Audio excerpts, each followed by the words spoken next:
मीरपुर माथेलो वज़ीर आला Sindh justice retired मक़बूल बाक़र जी ज़ेर सदारत अमन अमान जे सूरत हाल जे हवाले सां इजलास थी वियो। इजलास में घरू वज़ीर हर्ष निवाज़, IG सिंध रफ़त मुख्तियार, DIG सखर अब्दुल हमीद खोसो शामिल हुआ। वज़ीर आला सिंध, IG सिंध ऐं DIG सखर पिण ब्रीफिंग ॾिनी। ब्रीफिंग दौरान चयो त कचे जे ॾोहरनि ख़िलाफ़ 6 नुक़ताई मज़बूत जामे हकमत अमली वाज़े कई आहे। हुन चयो त घोटकी फीडर, सीपेक, मोरी शाख समेत कचे जे बंदनि ते नाकाबंदी कई वई आहे। पके जे एरिया में सर्च ऑपरेशन, फायर पावर जो इस्तेमाल ऐं दौरान इज़ाफ़ी हकमत अमली जोड़ी वई आहे। जागीरानी ऐं शर गैंग वारनि इलाइक़े में पुलिस पारां अलॻि अलॻि 20 कैंप क़ाइमु कयूं वयूं आहिनि। रौती, बेलो, मीरपुर, आंदल, सुधाणी, गेमड़ो जे इलाइक़नि में पुलिस चौकियूं क़ाइमु कयूं वयूं आहिनि, जिन में 102 पुलिस चौकियूं क़ाइमु करे हर चौकी ते 8 पुलिस एहलकार मुक़ररु कया विया आहिनि। हुन वॾे वज़ीर खे ॿुधायो त 40 चौकियूं ऐं 300 पुलिस एहलकार घुर्बल आहिनि। धाड़ेलनि खे मुरीद शाख समेत इम्कानी तौर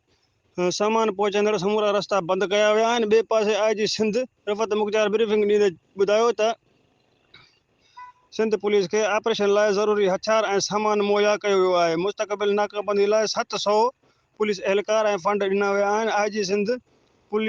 IG पुलिस धाड़ेलनि जे हवाले सां तफ़सीली ब्रीफिंग ॾिनी। उन मौक़े ते DIG लाड़काणो वॾे वज़ीर खां कचे में हलंदड़ ऑपरेशन लाइ फंड्स जो मुतालबो करे छॾियो। ऑपरेशन जारी रखण लाइ मजमूई तौर ते 240 मिलियन रुपयनि जी इज़ाफ़ी लाॻत जो अंदाज़ो लॻायो आहे। मुक़ररु थियल पुलिस आफ़िसरनि जी खाध खुराक ते हर महीने 1.5 करोड़ खां वधीक ख़र्च अची रहिया आहिनि। वॾे वज़ीर ब्रीफिंग दौरान चयो त मूंखे ऑपरेशन जा बहितर नतीजा खपनि। वॾे वज़ीर वधीक चयो त चंद धाड़ेलनि सॼे सूबे जो नासुर बणियल आहिनि। मां हाणे चाहियां थो त धाड़नि ख़िलाफ़ ऑपरेशन जा बहितरीन नतीजा अचनि। मुंहिंजे घोटकी दौरे जो मक़सदु पुलिस जो हौसलो बुलंद करणु आहे। ॾोहरनि ख़िलाफ़ ऑपरेशन सां गॾोगॾु बहितरीन हकमत अमली साण करे सघिजे। इशफाक कोराई, इबरत न्यूज़, मीरपुर मां थिलो।